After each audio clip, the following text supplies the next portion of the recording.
Hello बच्चों। यहाँ पर देखो क्वेश्चन क्या है। A uniform slender rod of mass m and length l is released from rest with its lower end touching a frictionless horizontal floor.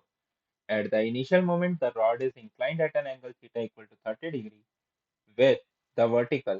Then the value of normal reaction from the floor just after release will be.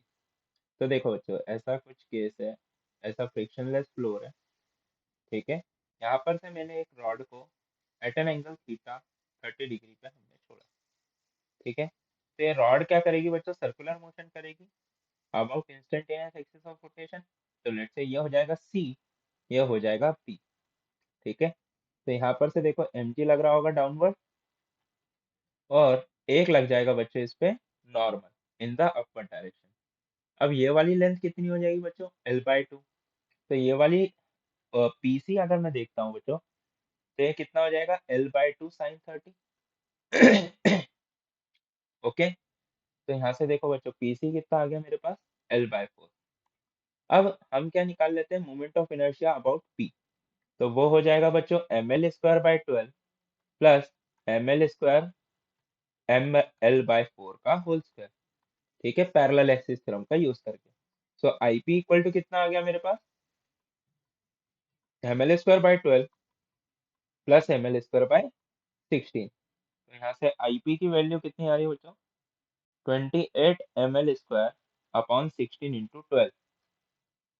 Okay. तो यहाँ से IP is equal to कितना आ रहा है, 7 ml²/48। Okay बच्चों। अब देखो हम क्या लिख सकते हैं, tau about P is equal to I alpha, है ना, वो इस पॉइंट के अबाउट अल्फा से घूम रही है। तो देखो बच्चों mg into L/4 that will be equal to 7 ml²/48 into alpha. तो अल्फा की वैल्यू यहाँ से कितनी आ जाएगी, 12g/7l। अल्फा कितना आ गया, 12g/7l। तो अगर मैंने एक्सेलरेशन ऑफ पॉइंट सी निकाला, वो हो जाएगा L/4 इंटू अल्फा। तो acceleration of point C will be in the downward direction, ठीक है बच्चों। कितना हो जाएगा वो, L/4 इंटू 12g/7l। तो यहाँ से देखो acceleration of C is 3g/7। Okay. अब लगा दो न्यूटन लॉ ऑफ मोशन। तो mg minus m is equal to ma। तो ये हो जाएगा mg minus n is equal to 3mg/7। यहाँ से n के लिए सॉल्व कर लेंगे बच्चों, तो वो कितना आ जाएगा, 4mg/7।